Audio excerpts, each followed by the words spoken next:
Hello friends and a warm welcome to all of you.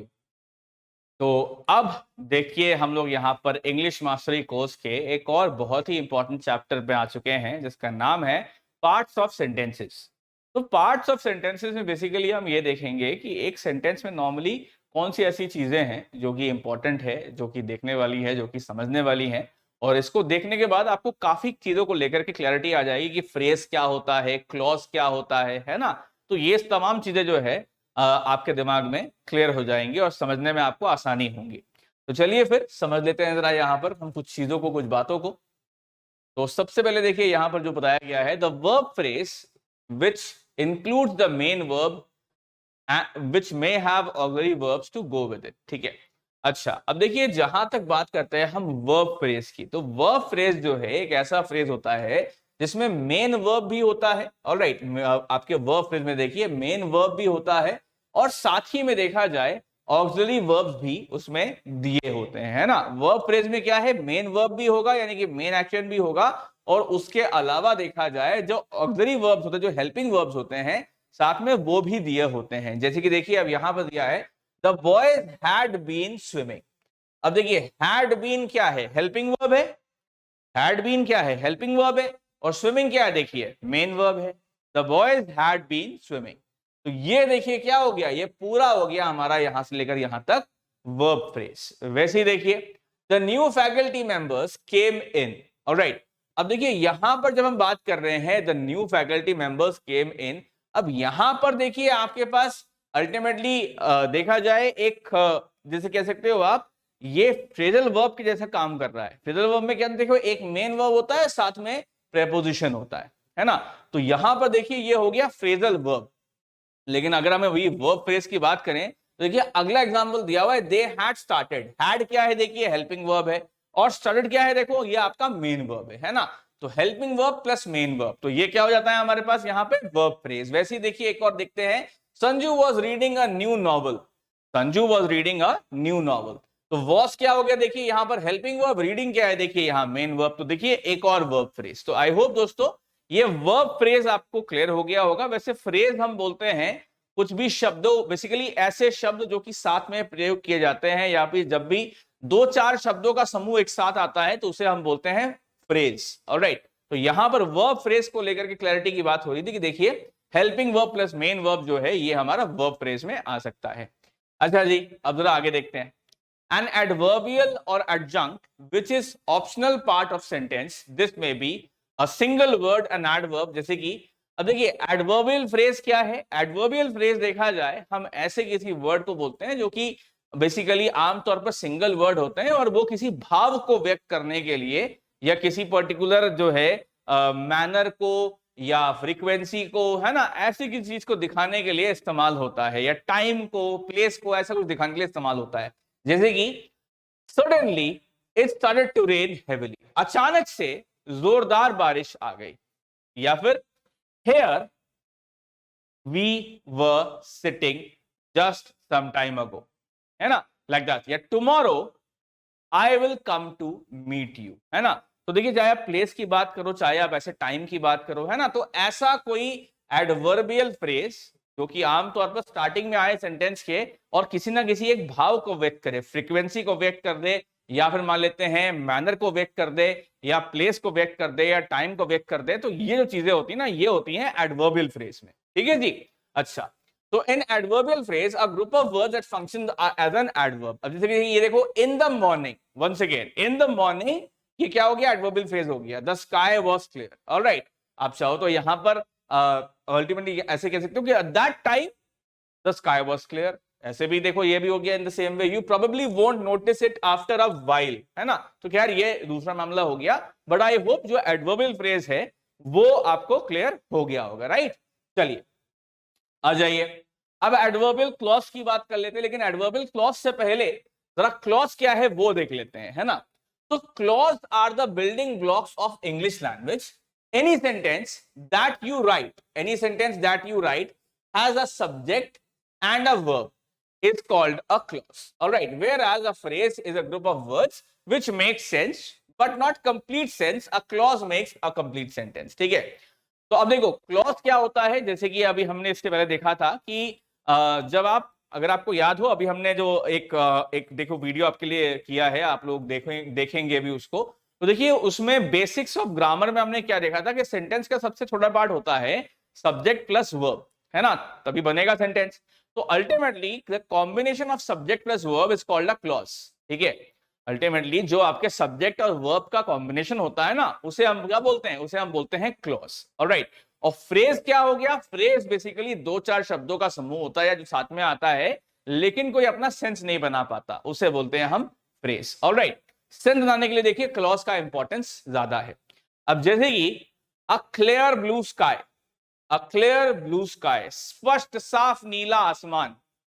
अब स्पष्ट साफ नीला आसमान फ्रेज तो है, लेकिन स्पष्ट साफ नीला आसमान का क्या करना है, कोई उसमें उड़ रहा है, उसके नीचे हम खड़े हैं, उसके नीचे कोई खेल रहा है, कोई सो रहा है, क्या हो रहा है ये तो बताया नहीं, बस ये बोल दिया कि स्पष्ट साफ नीला आसमान, है ना। तो ये क्या है, ये फ्रेज है, दो चार वर्ड्स का जो है समूह है, ग्रुप है, इसे बोलते हैं फ्रेज।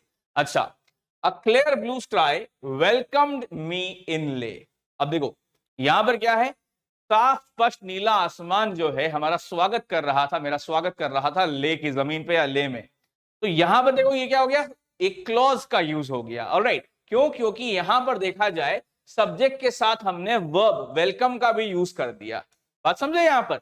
तो सब्जेक्ट प्लस वर्ब जो है ये क्लॉज होता है, ऑलराइट, और सिर्फ शब्दों का समूह जो है वो फ्रेज होता है। ओके दोस्तों, अच्छा तो चलिए जरा हम एडवर्बियल क्लॉज क्लियर कर लेते हैं। So an adverbial clause a group of words including a verb which functions as an adverb, alright. अच्छा जी, अब देखो एडवर्ब एग्जैक्टली क्या है ये आप एडवर्ब के चैप्टर से देख सकते हैं, वहां पर मैंने बहुत क्लियरली बताया भी है चीजों को। तो अब देखो ऐसा है, जब बेसिकली कुछ शब्दों का, दो चार शब्दों का समूह जो है एडवर्ब का काम करने लगे तो उसे हम बोलते हैं एडवर्बियल क्लॉज, ठीक है।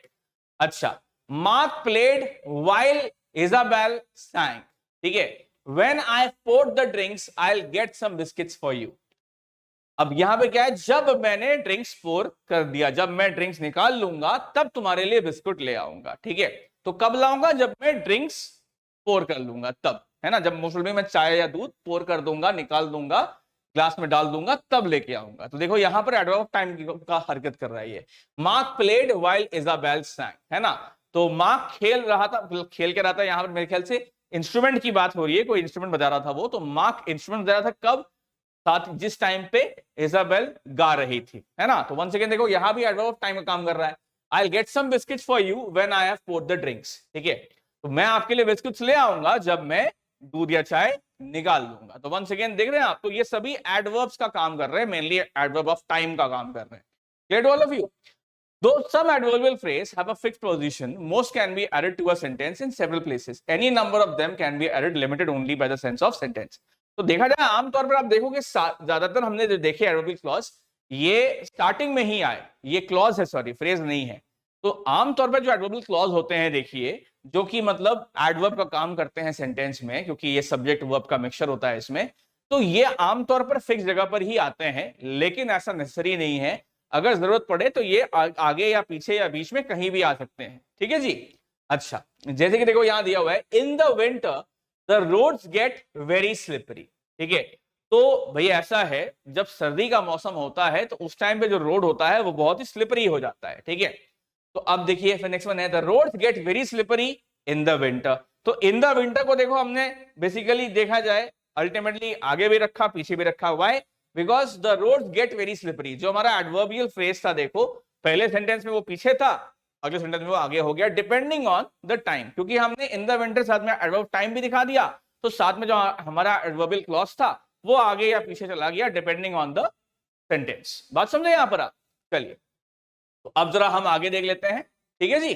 आई होप एडवर्बियल क्लॉज को कहां रखना है, क्या पोजीशन करनी है, ये आपको समझ में आ गया होगा, राइट। चलिए नेक्स्ट वन देखते हैं। ओके, तो क्लॉज की देखिए हमने शुरुआत कर ही दी थी। अब देखो क्लॉज जो है दोस्तों दो तरह के होते हैं, mainly there are of two kinds, and कौन कौन से हैं? प्रिंसिपल और मेन क्लॉज, ये सबसे पहला होता है। अ main clause is a clause that contains the subject and an object, they make sense on their own. तो देखिए आप प्रिंसिपल क्लॉज या मेन क्लॉज की बात तब करेंगे तो ये ऐसा है जिसका सब्जेक्ट या वर्ब अपने आप से होता है और ये अपने आप में सेंस भी करता है, ठीक है, सेंस भी रखता है। जैसे कि I like ice cream, I like ice cream में देखिए ये एक सिंपल सा सेंटेंस है ना, जिसमें आपके पास सब्जेक्ट भी है, वर्ब भी है और ये अपना एक सेंस बनाता है। ठीक है, आई लाइक आइसक्रीम, मुझे आइसक्रीम पसंद है, आई लाइक आइसक्रीम, है ना। तो अल्टीमेटली देखा जाए एक प्रिंसिपल क्लॉज, मेन क्लॉज, ठीक है, सब्जेक्ट भी है, वर्ब भी है, आगे ऑब्जेक्ट भी दे दिया है ना। तो एनीवे तो ये क्या है, वैसे मेन क्लॉज है। ऑलराइट, आई लाइक आइसक्रीम, तो इसका अपने में सेंस निकल रहा है। ठीक है जी। अच्छा भाई, अब तो वैसे मेन क्लॉज में देखो सब्जेक्ट एंड ऑब्जेक्ट का होता है और सब्जेक्ट एंड ऑब्जेक्ट के बीच में वर्ब तो होगा ही, राइट। तो I like ice cream, subject and object का मिक्सचर जो है ये हो गया आपका क्या वाला पार्ट, ये हो गया आपका मेन क्लॉज या प्रिंसिपल क्लॉज। अच्छा नेक्स्ट वन देखो, I like ice cream and I like chocolate, I like ice cream and I like chocolate. तो देखो यहां पर क्या है, हम दो मेन क्लॉज को क्या कर रहे हैं, दो प्रिंसिपल क्लॉज को हम एंड से जोड़ रहे हैं, तो इसे क्या बोलेंगे, is a compound sentence made up of two main clauses. ठीक है, the two main clauses are joined by the conjunction and. Alright, अब देखिए यहां पर जो है हमने जब दो मेन क्लॉजेस को जोड़ दिया तो इसे आप कह सकते हो कंपाउंड सेंटेंस। क्या होता है कंपाउंड सेंटेंस, जहां पर दो प्रिंसिपल क्लॉज या दो मेन क्लॉज साथ में जुड़ जाते हैं। मेन क्लॉज का मतलब सब्जेक्ट और ऑब्जेक्ट का मिक्सचर वाला सेंटेंस, जिस ऐसा सेंटेंस जिसमें सब्जेक्ट और ऑब्जेक्ट भी हो, जैसे कि हम कह सकते हैं that Ram killed Ravan, Ram killed Ravan, Ram जो है लॉर्ड राम सब्जेक्ट हो गए, किल्ड रावण, रावण हमारा ऑब्जेक्ट हो गया। Lord Ram killed Ravan and Lakshman killed Meghnath, and Lakshman killed Meghnath, right. तो देखो हमारे सेंटेंस में देखो कंपाउंड है, हमने एंड से जोड़ दिया, lord Ram killed Ravan and Lakshman killed Meghnath. बात समझे कि नहीं यहां पर। तो अल्टीमेटली जब आपके सेंटेंस में सब्जेक्ट और ऑब्जेक्ट का मिक्सचर होता है तो ये क्या है, ये इसे हम बोलते हैं प्रिंसिपल क्लॉज और main clause. Great all of you guys, समझ गया मेरी बात को। चलिए आ जाइए फिर अगला देखो हमारे पास है सबऑर्डिनेट क्लॉज। अब सबऑर्डिनेट क्लॉज देखो क्या हो जाता है जी, a subordinate clause contains a subject and a verb but it depends on the main clause for making sense as it does not make complete sense on its own। अब subordinate clause देखो क्या है, इसमें subject होता है, verb भी होता है, लेकिन क्या है ये एक ऐसा एडिशनल क्लॉज होता है जिसका अपना कोई मतलब नहीं होता और ये मेन क्लॉज या प्रिंसिपल क्लॉज पर डिपेंड करता है। ठीक है जी, कहने के लिए तो मतलब ये भी एक क्लॉज है, इसमें भी सब्जेक्ट या वर्ब होगा, लेकिन इसका कोई अपना सेंस नहीं निकलता और ये मेन क्लॉज पे डिपेंड करता है। ठीक है, अच्छा जी, जैसे कि I will go to the market if you come with me. अब देखो ये क्या है, is a complex sentence, I will go to the market if you come with me, it is a complex sentence, why, because it has a main clause I will go to the market, मैं market जाऊंगा। अगर देखो इस sentence को सिर्फ यहां तक देखो, I will go to the market, मैं मार्केट जाऊंगा, तो इसका तो अपना मतलब निकल रहा है ना, I will go to the market का अपना मतलब तो निकल रहा है, राइट। तो ये क्या है दोस्तों, ये आपका प्रिंसिपल क्लॉज है, मेन क्लॉज है। लेकिन हैविंग सेड दैट, अगर हम बात कर रहे हैं उसके आगे, if you come with me, if you come with मी, अगर तुम मेरे साथ आओगी। अब देखो इफ यू कम विद मी को अगर आप सिर्फ अपने आप में देखोगे, सिर्फ इतना पार्ट देखोगे, अगर तुम मेरे साथ आओगी, क्या इसका कोई सेंस बन रहा है, अगर तुम मेरे साथ आओगी तो क्या, तो हम घूमने जाएंगे, भेलपूरी खाएंगे, पिक्चर देखेंगे, क्या करेंगे, ये तो क्लियर ही नहीं हुआ, राइट। तो इसीलिए तो ऐसा पार्ट जिसमें सब्जेक्ट भी हो, वर्ब भी हो, है ना, अल्टीमेटली सब्जेक्ट भी हो, वर्ब भी हो, ऑब्जेक्ट भी है देखा जाए तो, लेकिन अब तब भी सेंस भी नहीं बन रहा है ना। तो ये ऐसा क्लॉज है जिसमें सब्जेक्ट भी है, वर्ब भी है, ऑब्जेक्ट भी है, लेकिन तब भी सेंस नहीं बन रहा, राइट। तो इसे क्या बोलोगे आप, इसे आप बोलोगे सबऑर्डिनेट क्लॉज। क्यों, बिकॉज ये सबऑर्डिनेट होता है किसके, प्रिंसिपल क्लॉज या मेन क्लॉज के। बात समझे, बिना मेन क्लॉज के इसकी दाल नहीं गलेगी। अच्छा जी, अब अल्टीमेटली जैसे कि यहां पर मैं आपको बता रहा था, तो the main clause I will go to the market makes complete sense on its own, but the subordinate clause if you come with me does not make complete sense on its own and depends on the main clause for its complete meaning। Clear होगी मेरी बात, आपको समझ गए आप अच्छे से।